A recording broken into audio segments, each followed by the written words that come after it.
Bajaj as A company എത്രത്തോളം വളർന്നു എന്നുള്ള കാര്യം ഇന്നലെ എനിക്ക് മനസ്സിലായി. കാരണം വേറൊന്നും കൊണ്ടില്ല, അവർ സ്വന്തമായിട്ട് വികസിപ്പിച്ചെടുത്ത ബജാജിൻ്റെ ലോകത്തിലെ ഏറ്റവും ആദ്യത്തെ CNG ബൈക്ക്. മുമ്പുള്ള കാലങ്ങളിലൊക്കെ നമ്മൾ നോക്കുമ്പോഴത്തേക്കും ജാപ്പനീസ് പാർട്ട്നേഴ്സുമായിട്ട് കൂടിച്ചേർന്നുള്ള കൊളാബറേഷനിലാണ് ഇന്ത്യൻ മാനുഫാക്ചേഴ്സ് ഓരോ ടെക്നോളജി കൊണ്ടുവന്നിരുന്നത്. പക്ഷേ അവിടെ നിന്ന് മാറി ഇപ്പോൾ ഒറ്റയ്ക്ക് ഓരോന്ന് കൊണ്ടുവരാനുള്ളൊരു ലെവലിലോട്ട് ഇന്ത്യൻ മാനുഫാക്ചേഴ്സ് വന്നു, പ്രത്യേകിച്ച് ബജാജ്.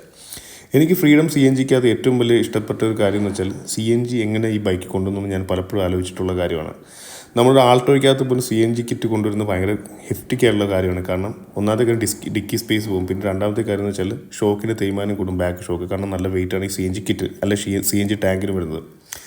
ഈ ബൈക്കിലോട്ട് വരുമ്പോഴത്തേക്കും ഈ ബൈക്കിനകത്ത് യൂസ് ചെയ്യുന്ന CNG ടാങ്കിന് 16 കിലോളം വെയിറ്റ് ഉണ്ട്. ഈ 16 കിലോ ഉള്ള ടാങ്ക് ഈ ബൈക്ക് എങ്ങനെ ഹോൾഡ് ചെയ്യുന്നത് ഞാൻ പലപ്പോഴും ആലോചിച്ചിട്ടുണ്ട്. കാരണം എക്സിസ്റ്റിംഗ് ആയിട്ടുള്ള 125cc ഡയമണ്ട് ഫ്രെയിംസിനൊന്നും ഇത് പറ്റത്തില്ല. ബജാജ് ആണ് ഏറ്റവും വലിയ ടെക്നോളജി എന്ന് ഞാൻ കരുതുന്നു. കാരണം വെച്ചാൽ ഈ CNG ടാങ്ക് നമ്മുടെ മിഡിൽ വെയിറ്റിൽ സപ്പോർട്ട് ചെയ്യാൻ വേണ്ടി ഇവർ കൊണ്ടുവന്നിരിക്കുന്ന ട്രെല്ലിസ് ഫ്രെയിമാണ്. ഈ ട്രെല്ലിസ് ഫ്രെയിം കൊണ്ടുവന്നിരിക്കുന്നതുകൊണ്ട് കറക്റ്റ് മിഡിൽ വെയിറ്റിലോട്ട് ഈ ടാങ്ക് പോകുന്നു. 16 കിലോ കറക്റ്റ് നമ്മുടെ ഇരിക്കുന്നതിൻ്റെ ഏറ്റവും താഴെ വന്ന് മിഡിൽ വെയിറ്റ് നിൽക്കുന്നതുകൊണ്ട് ഈ ബൈക്കിന് യാതൊരുവിധ പെർഫോമൻസ് ഇഷ്യൂസും ഉണ്ടാകത്തില്ല, ഹാൻഡ്ലിങ് ഇഷ്യൂസും ഉണ്ടാകത്തില്ല, പെർഫെക്റ്റ് ആയിരിക്കും. എത്രത്തോളം അല്ലെങ്കിൽ എനിക്ക് തോന്നുന്നു ഏറ്റവും വില കുറഞ്ഞ ട്രെല്ലിസ് ഫ്രെയിമുള്ള ബൈക്കും ഇപ്പം ബജാജ് ഫ്രീഡം 125 ആണ്. സോ ബജാജിൻ്റെ CNG വിപ്ലവത്തിന് എന്തായാലും ഇന്ത്യ തുടക്കം കണ്ടു. ഇനി മറ്റുള്ള മാനുഫാക്ചറേഴ്സ് ഇതുപോലത്തെ CNG കിറ്റൊക്കെ വികസിപ്പിച്ചെടുക്കട്ടെ എന്ന് ഞാൻ ആഗ്രഹിക്കുന്നു. ആൻഡ് മൊത്തത്തിൽ ഈ ബൈക്ക് എനിക്ക് കണ്ടിട്ട് ഒരു വശത്തു നിന്ന് പോലും ഒരു മടുപ്പുള്ള ഡിസൈൻ തോന്നുന്നില്ല.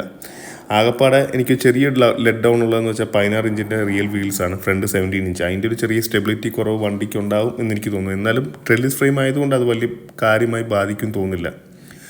സോ മൊത്തത്തിൽ ഈ ഒരു ബൈക്ക് ഒരു റെവല്യൂഷൻ തന്നെയാണ്, ഇന്ത്യയിൽ മാത്രമല്ല ലോകമെമ്പാടും.